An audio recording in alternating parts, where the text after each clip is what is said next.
पूर्णांक यानी इंटीजर्स। आज हम पूर्णांक के बारे में पढ़ाएंगे। तो पूर्णांक वे संख्याएं होती हैं जिन्हें दशमलव या भिन्न के रूप में नहीं लिखा जा सकता या व्यक्त नहीं किया जा सकता, तो वे पूर्णांक संख्याएं होती हैं। जैसे यहाँ पे 0, धनात्मक 1, धनात्मक 2, 3, 4, और ये ऋणात्मक 1, 2, ऋणात्मक 1, ऋणात्मक 2, ऋणात्मक 3। तो शून्य जो है केवल पूर्णांक अंक होता है, ये ना तो धनात्मक होता है ना ऋणात्मक होता है। अच्छा, तो ये धनात्मक एक ये धनात्मक संख्याएं होती हैं और इधर की ये ऋणात्मक संख्याएं होती हैं। अच्छा, पूर्णांकों का जोड़ घटाव और गुणा करने पर हमेशा एक ही पूर्णांक मिलता है। जैसे कि 2 प्लस और ब्रैकेट में जैसे कि -3, अगर जैसे कि अगर हम इसको सॉल्व करेंगे तो ये -1 आएगा, और 4 गुणा ब्रैकेट में -2, तो बराबर इसका मतलब माइनस में 8 आएगा। कहने का मतलब है कि पूर्णांक का गुणा हम एक पूर्णांक में करेंगे तो पूर्णांक ही आएगा।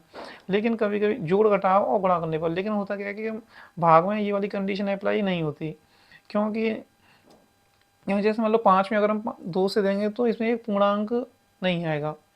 तो जैसे 7 में दें, हम 3 से, 10 में दें, 9 से, एक्सेट्रा, तो इसमें क्या है, हमेशा भाग में पूर्णांक संख्या नहीं आएगी, ये याद रखना होता है। अच्छा, योगात्मक प्रतिलोम।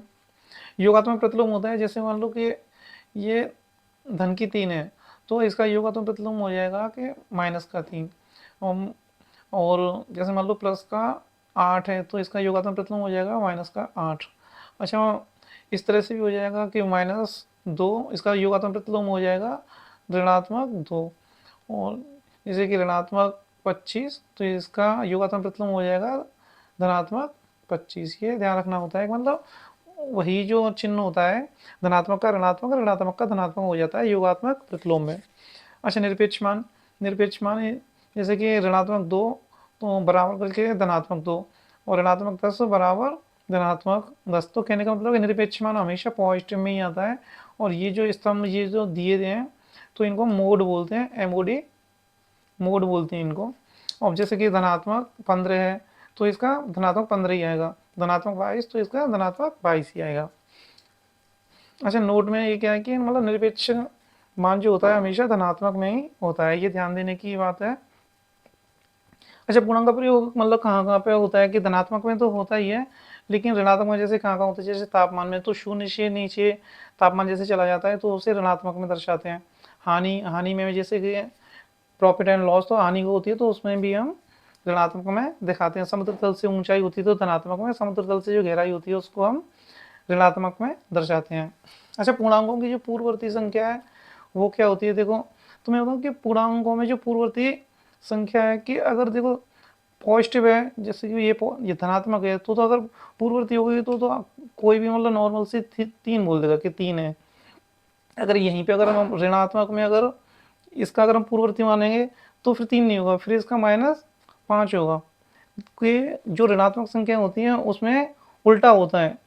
ठीक है, तो अब जैसे मान लो कि अगर ये यहाँ पे हमें जानना है कि ऋणात्मक 10 का पूर्ववर्ती क्या होगा, तो इसका ऋणात्मक 11 होगा।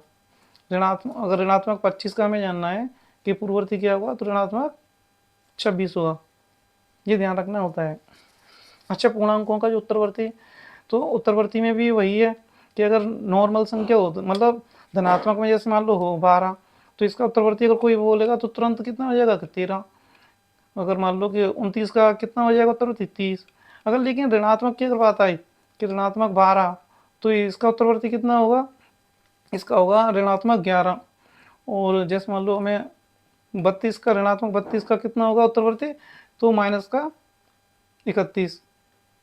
तो ये ध्यान देना होता है कि मतलब ऋणात्मक संख्या है तो उसका उल्टा होता है, अगर धनात्मक हो तब तो नॉर्मली हो जाता है, अगर ऋणात्मक हो तो उसका उल्टा होता है, ये ध्यान देने की चीज़ होती है। अच्छा, ये यहाँ पे जैसे मैंने 2-3 सवाल लिखे हैं, लेकिन ये सवाल लिखने से पहले थोड़ा सा हमें ये जानना होगा कि जैसे कि प्लस का गुणा अगर हम प्लस में करेंगे तो प्लस ही आएगा, अगर ऋणात्मक का गुणा अगर हम ऋणात्मक में करेंगे तो भी प्लस आएगा, अगर ऋणात्मक का गुणा अगर हम प्लस में करेंगे तो ऋणात्मक आएगा, और प्लस का गुणा अगर ऋणात्मक करेंगे तो ऋणात्मक आएगा। ये थोड़ा सा ध्यान देना होता है कि ये हमें याद होने चाहिए, इन्हीं पे ये सब सवाल होते हैं। तो यहाँ पे जैसे हम इसको यहाँ पे मतलब चिन्ह लगाने हैं इनके ग्रेटर देन लेस देन वाले कि इनमें से ये संख्या बड़ी है या ये बड़ी है, ये बड़ी है या ये वाली बड़ी है। तो यहाँ पे हम देखते हैं कि इसको सॉल्व करते हैं। इसका -3 और इसका हो जाएगा +5। अच्छा ये हो जाएगा इसका 7 और ये माइनस माइनस कितना हो जाएगा, माइनस का गुणा माइनस में हो जाएगा तो ये हो जाएगा प्लस का 12। अब ये यहाँ पे इसका हो जाएगा आपका 2, ये हो जाएगा प्लस के 2 और ये हो जाएगा प्लस के 19। तो कहने का मतलब कि इसकी फिर ये संख्या बड़ी होगी, क्योंकि जाहिर सी बात है कि धनात्मक की संख्या 19 और 2 में 19 बड़ी होगी। अच्छा अभी इसको सोल्व करते हैं तो ये हो जाएगा 6 माइनस माइनस कितना हो जाएगा प्लस, तो प्लस का ये हो जाएगा 4। अच्छा माइनस का 9, प्लस का तो प्लस ही रहेगा ये 5।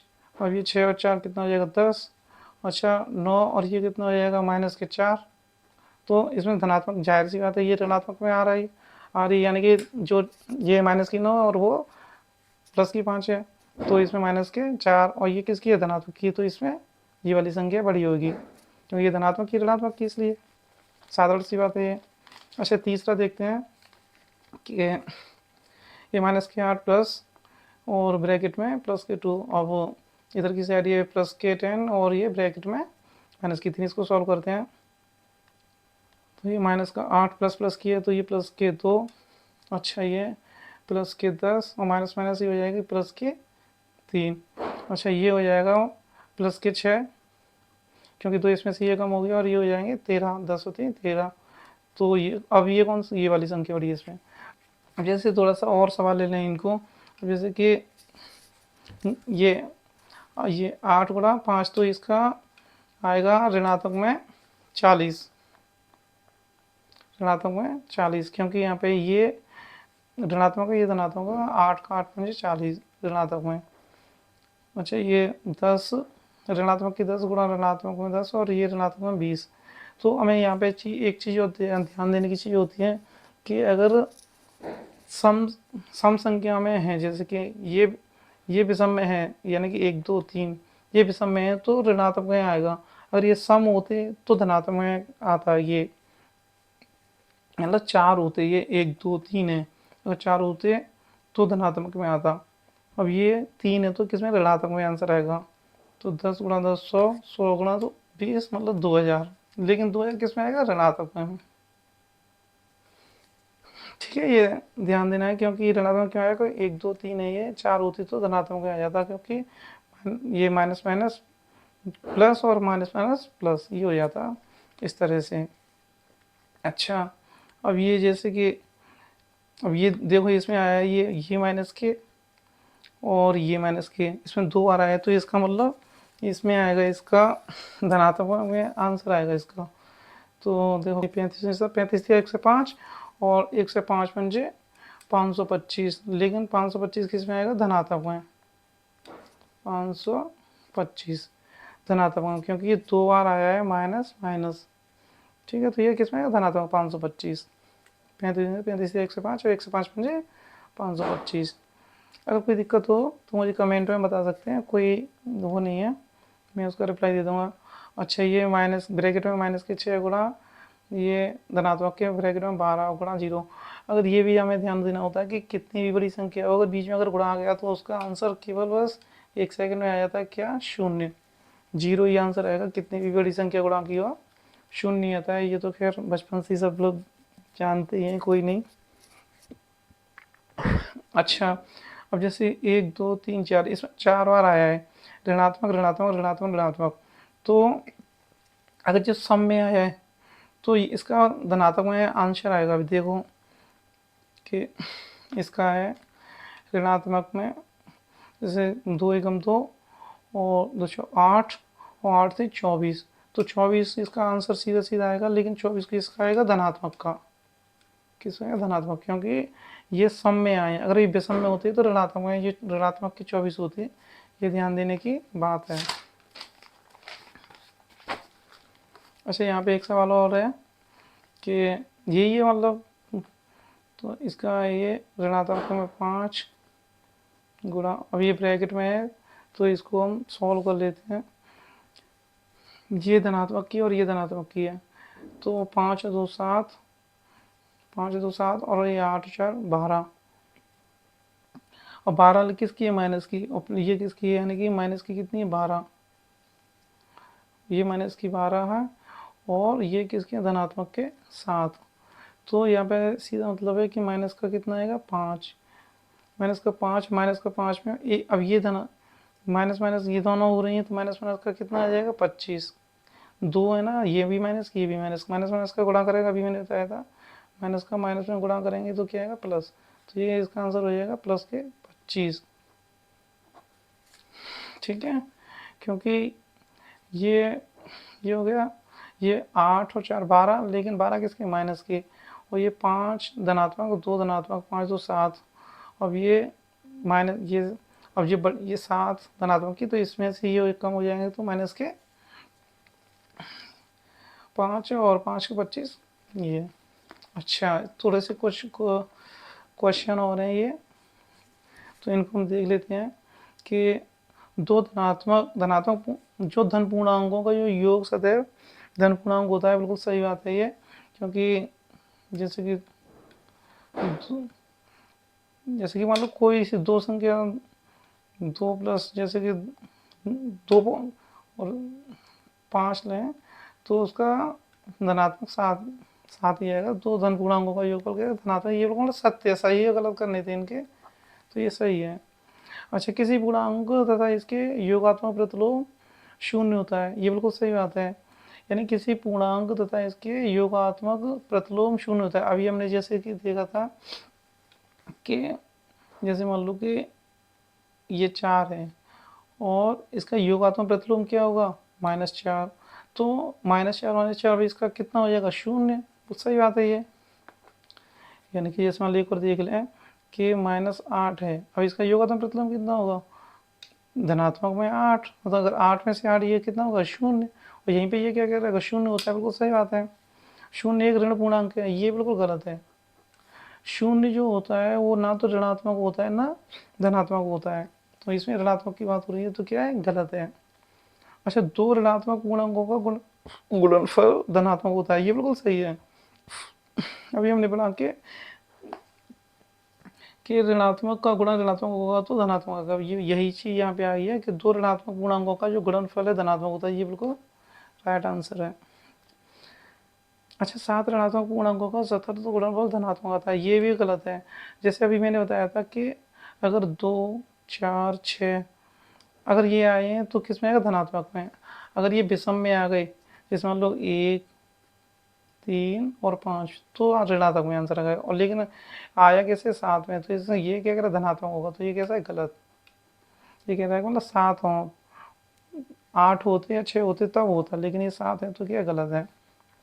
अच्छा, एक से किसी पूर्णांक में गुणा करने पर गुणनफल वही वही पूर्णांक होता है, बिल्कुल सही बात है। कितनी भी संख्या हो उसमें हम 1 से गुणा करते हैं तो वही आंसर आएगा।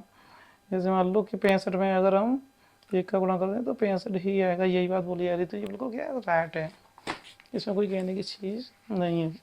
अच्छा, इस पूर्णांकों के भाग और देख लेते हैं हम कि ऋणात्मक से धनात्मक में, धनात्मक से ऋणात्मक में, तो वो थोड़ा सा और देख लेते हैं किस तरह से। जैसे मान लो कि ऋणात्मक के 12 हैं और हमें ऋणात्मक के 3 से अगर हमें इसमें भाग देना है, तो माइनस से ये माइनस कट जाएगी, तो 3 से ये 4 हुआ, तो इसका धनात्मक में आंसर आएगा। अच्छा, इसी को हम दूसरे तरीके से देख लें कि ऋणात्मक के तो 12 और धनात्मक के 3, तो अब ये 3 से ये 4, तो इसका ऋणात्मक में आंसर आएगा। ठीक है, दोनों हो गए, अब ये ऊपर हो गए। अब इस तरह से देख लेते हैं कि 12 में अगर हम ऋणात्मक 3 से दें, तो 3 से ये, तो भी इसका ऋणात्मक में आंसर आएगा। और अगर पॉजिटिव से पॉजिटिव हो तो वो तो नॉर्मल सी बात है कि वो 3 से ऐसे देंगे तो धनात्मक में 4 आएगा। ठीक है, ये ध्यान देना होता है कि ऋणात्मक दोनों ऊपर, दोनों साइड हो तो कट जाता है, अगर एक साइड हो ऊपर या नीचे, अंश या हर में, तो ऋणात्मक में आंसर आएगा। अगर ये सब ये सब जानने के बाद अगर थोड़ी सी भी कोई डाउट हो, कोई समस्या हो, तो मुझे कमेंट में कर देना, मैं आराम से बता दूंगा, कोई दिक्कत नहीं है। मैं पूरी कोशिश करूँगा उसका अच्छे से रिप्लाई देने का। Okay, thank you.